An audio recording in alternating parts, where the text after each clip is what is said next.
नमस्कार दोस्तों, स्वागत है आपके अपने YouTube चैनल स्टडीज इन 24 में। तो आइए शुरू करेंगे आज एक नए टॉपिक को जिसका नाम है तुगलक वंश। इस वीडियो में हम सभी महत्वपूर्ण प्रश्नोत्तर की चर्चा करेंगे और सभी महत्वपूर्ण जो प्रश्नोत्तर तुगलक वंश से संबंधित हैं और इनका जो स्वरूप है वन लाइनर फॉर्मेट में प्रस्तुत किया गया है। तो अगर आप हमारे चैनल पर पहली बार विजिट कर रहे हैं तो चैनल को सब्सक्राइब करें और सब्सक्राइब करने के साथ साथ बेल आइकन को प्रेस करें ताकि हमारे द्वारा और जो वीडियो अपलोड की जाएंगी वो आपके पास नोटिफिकेशन पहुंचे। तो ज़्यादा से ज़्यादा लोगों को शेयर करें, लाइक करें। आइए शुरू करते हैं आज का वन लाइनर वीडियो। तो देखते हैं हम तुगलक वंश कैसे आया। तो खुसरो खां को पराजित करके किस नए शासन की नींव रखी गई? तो जो खुसरो खां था उसको पराजित करके एक नए शासन की नींव रखी गई। वह कौन सा शासन था, कौन सा वंश था? तो वह था तुगलक वंश। कौन सा था? तुगलक वंश। तुगलक वंश का संस्थापक किसे माना जाता है? तो तुगलक वंश का जो संस्थापक है वह गाजी मलिक को ही माना जाता है। किसको माना जाता है? गाजी मलिक को। जो गाजी मलिक ने गयासुद्दीन के नाम से दिल्ली में तुगलक वंश की स्थापना कब की? तो गाजी मलिक जो था उसने तुगलक वंश की गयासुद्दीन तुगलक के नाम से दिल्ली में तुगलक वंश की स्थापना की। किसकी की? तुगलक वंश की स्थापना। तो वह कब की थी? 1320 में। नेक्स्ट है, सल्तनत काल के दौरान सबसे लंबा शासन किस वंश का रहा? तो जो सल्तनत काल का टाइम था उस समय हम सबसे लंबे शासकों की बात करें तो वह था तुगलक वंश के शासकों। किसका था? तुगलक वंश के शासकों का। नेक्स्ट है, गयासुद्दीन तुगलक के द्वारा दिल्ली की पहाड़ियों पर किस नगर की स्थापना की गई? तो गयासुद्दीन तुगलक के द्वारा दिल्ली की पहाड़ियों पर एक नगर की स्थापना की गई जिसका नाम क्या था? तुगलकाबाद शहर। क्या था? तुगलकाबाद। नेक्स्ट देखते हैं। तो नेक्स्ट है कि सिंचाई के लिए कुएं एवं नहरों का निर्माण करवाने का प्रथम शासक कौन था? यानी कि वह कौन सा शासक था जिसने सिंचाई के लिए कुएं एवं नहरों का निर्माण करवाया? तो वह गयासुद्दीन तुगलक था। कौन था? गयासुद्दीन तुगलक। डाक व्यवस्था को पूर्ण रूप से व्यवस्थित करने का श्रेय किस शासक को जाता है? तो पूर्ण रूप से व्यवस्थित करने का वो श्रेय है किसको जाता है? तो वह जाता है गयासुद्दीन तुगलक को। किसको जाता है? गयासुद्दीन तुगलक को। अगला है, दिल्ली पर शासन करने वाला अंतिम तुर्क शासक किसे माना जाता है? तो दिल्ली पर शासन करने वाला जो अंतिम तुर्क शासक है वह गयासुद्दीन तुगलक वंश के शासक थे। कौन से थे? तुगलक वंश के शासक। नेक्स्ट देखते हैं, गयासुद्दीन तुगलक के द्वारा मंगोलों का आक्रमण कितनी बार विफल किया गया? तो जब गयासुद्दीन तुगलक का शासन था उस समय मंगोल बहुत ज़्यादा परेशान करते थे और वह आए दिन आक्रमण करते रहते। तो इस दौरान गयासुद्दीन तुगलक ने 29 बार मंगोलों का आक्रमण विफल किया। कितनी बार? 29 बार। नेक्स्ट है, मंगोलों को पराजित करने के कारण गयासुद्दीन तुगलक किस नाम से प्रसिद्ध हुआ? तो जब मंगोलों को 29 बार पराजित किया या विफल किया उनका आक्रमण तो इस कारण उसको एक संज्ञा दी गई और वह प्रसिद्ध संज्ञा थी क्या थी? मलिक उल गाजी। क्या थी? मलिक उल गाजी। तो याद रखना इसे गाजी मलिक भी कहा गया था। जो फिर इसने दिल्ली में तुगलक वंश की स्थापना की तो वह किस नाम से की? तुगलक गयासुद्दीन तुगलक के नाम से। और जब उसने मंगोलों को पराजित किया तो उसे एक नया नाम मिला, वह क्या था? मलिक उल गाजी। नेक्स्ट है, अलाउद्दीन के समय जो अमीरों से उनकी भूमि को पुनः किसके द्वारा लौटाया गया? तो अलाउद्दीन के समय जो अमीरों से उनकी भूमि ली गई थी तो उसे किसके द्वारा पुनः लौटाया गया? तो वह लौटाया गया गयासुद्दीन तुगलक के द्वारा। किसके द्वारा? गयासुद्दीन तुगलक के द्वारा। नेक्स्ट देखते हैं, गयासुद्दीन की मृत्यु कब हुई? तो गयासुद्दीन की मृत्यु हुई थी 1325 में बंगाल अभियान से लौटते समय। कब हुई थी?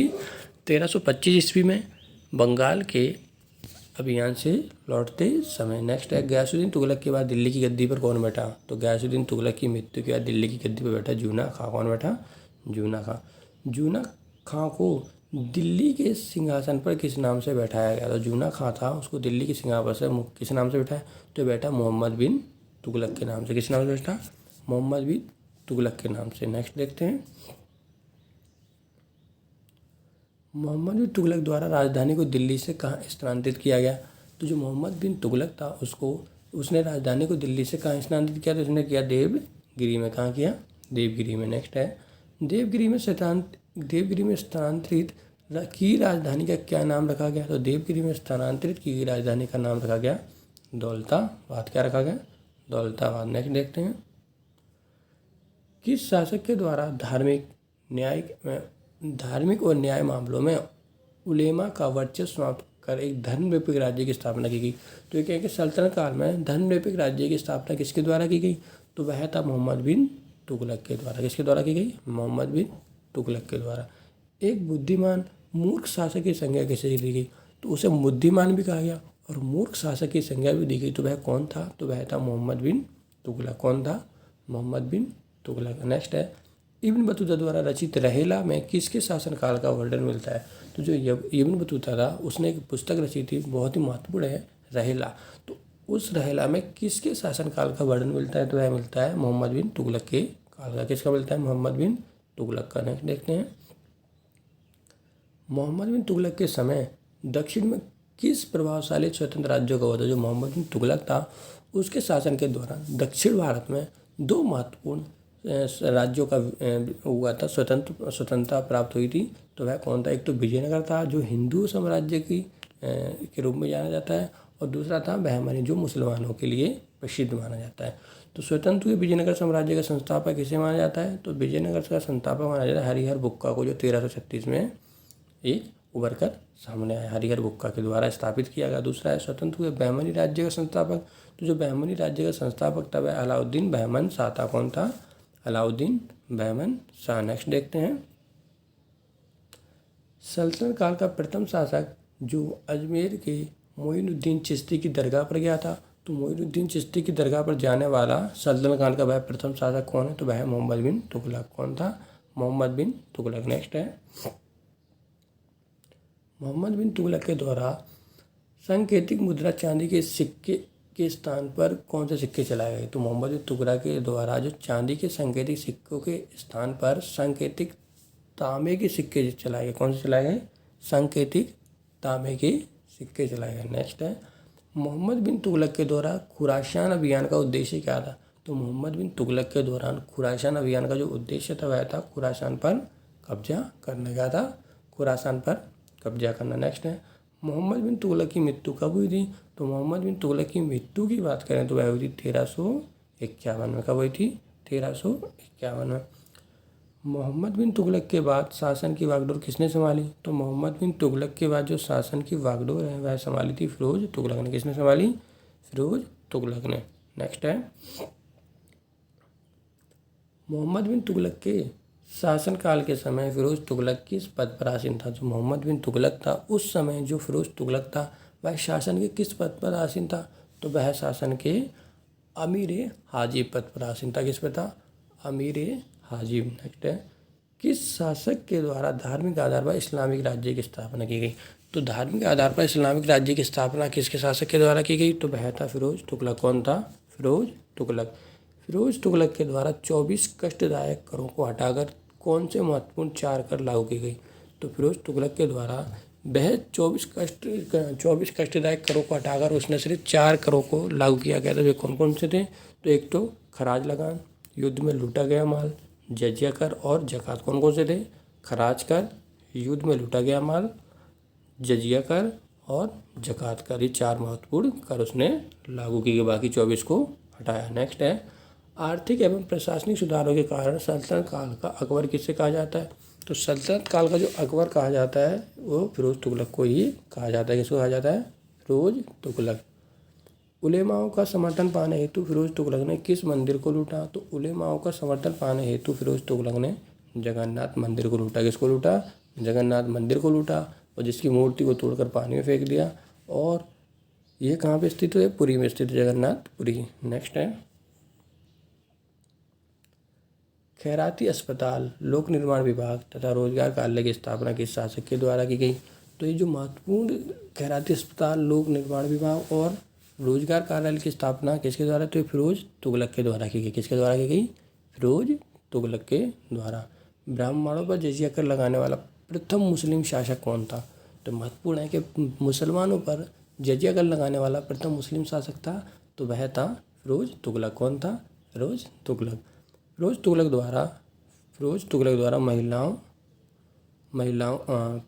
द्वारा महिलाओं, विधवाओं और लड़कियों की सहायता हेतु किस नए विभाग की स्थापना की गई? तो जो नया विभाग था इसकी स्थापना की गई दीवाने खैरात। क्या था नाम था इसका? दीवाने खैरात। सल्तनत काल के दौरान किस शासक के पास सबसे अधिक दासों की संख्या थी। तो ये महत्वपूर्ण है कि जो सल्तनत काल का टाइम था उस समय सबसे अधिक दासों की संख्या किस शासक के पास थी। तो वह शासक कौन था, फिरोज तुगलक। फिरोज तुगलक के शासन के काल के दौरान सबसे अधिक दासों की संख्या मानी जाती है। नेक्स्ट है, फिरोज तुगलक के द्वारा दासों की देखभाल के लिए किस विभाग की स्थापना की गई। तो फिरोज तुगलक के द्वारा दासों की संख्या के साथ साथ दासों के लिए एक अलग से विभाग की स्थापना भी की गई थी। तो वह विभाग था दीवान बंदगान। क्या था, दीवान बंदगान। फिरोज तुगलक के द्वारा लगभग कितने नए नगरों की स्थापना की गई। तो फिरोज तुगलक के द्वारा लगभग 300 नए नगरों की स्थापना की गई। कितने की गई, 300 नए नगरों की स्थापना की गई थी। नेक्स्ट है कि फिरोज तुगलक की आत्मकथा का क्या नाम था। जो फिरोज तुगलक था उसकी आत्मकथा क्या नाम था। तो उसकी नाम था फतूहाते फिरोज शाही। क्या नाम था, फतूहाते फिरोज शाही। नेक्स्ट है, तारीख फिरोज शाही किसकी रचना है। तो जो तारीख फिरोज शाही है वह किसकी रचना है। तो वह वर्णी की रचना, किसकी, वर्णी की। नेक्स्ट देखते हैं, फिरोज तुगलक द्वारा लगाया गया सिंचाई कर कितना था। सिंचाई कर का जो कितना था, तो वह था 1/10। कितना था, 1/10। फिरोज तुगलक के शासनकाल में निर्मित वह कौन सा मकबरा जिसकी तुलना जेरूसलम में निर्मित उमर की मस्जिद से की जाती। तो यानी कि फिरोज तुगलक के शासनकाल में एक ऐसा मकबरा निर्मित किया गया जिसकी तुलना जेरूसलम में निर्मित एक उमर की मस्जिद से की जाती। तो वह है खाने जहाँ तेलंगानी। कौन सा है, खाने जहाँ तेलंगानी। कौन सा है, खाने जहाँ तेलंगानी। नेक्स्ट देखते हैं, सैनिक पदों को वंशानुगत बनाने वाला शासक कौन था। जो सैनिक पद थे या सैन्य पद थे तो उन्हें वंशानुगत आधार पर बनाने वाला शासक कौन था। तो वह था फिरोज तुगलक। कौन था, फिरोज तुगलक। कुतुब मीनार की 5वीं मंजिल का जो मरम्मत किसके द्वारा कराई गई। तो कुतुब मीनार की जो 5वीं मंजिल है उसकी मरम्मत किसके द्वारा कराई गई। तो वह फिरोज तुगलक के द्वारा कराई गई थी। टोपरा एवं मेरठ से अशोक स्तंभ को दिल्ली किसके शासनकाल में लाया गया। तो टोपरा एवं मेरठ अशोक स्तंभ को किसके द्वारा दिल्ली लाया गया। तो वह लाया गया था फिरोज तुगलक के शासनकाल में। किसके शासनकाल में, फिरोज तुगलक के शासनकाल में। नेक्स्ट है, फिरोज तुगलक की मृत्यु कब हुई थी। तो फिरोज तुगलक की मृत्यु की बात करें तो 1388 में हुई थी। दोस्तों हम थोड़ा स्पीड में चल रहे हैं क्योंकि वन लाइनर फॉर्मेट है, तो आप इस वीडियो को 2 से 3 बार रिपीट करें, आपको अच्छे से समझ में आएंगे। नेक्स्ट है, फिरोज तुगलक के बाद दिल्ली की गद्दी पर कौन बैठा। तो फिरोज तुगलक के बाद दिल्ली की गद्दी पर वह बैठा कौन था, वह तुगलक शाह द्वितीय। कौन था, तुगलक शाह द्वितीय। तुगलक वंश का अंतिम शासक कौन था। तो तुगलक वंश का जो अंतिम शासक था वह नसरुद्दीन महमूद तुगलक था। कौन था, नसरुद्दीन महमूद तुगलक। मलिक सरवर नाम के हिजड़े के द्वारा स्वतंत्र जौनपुर राज्य की स्थापना किसके शासनकाल में।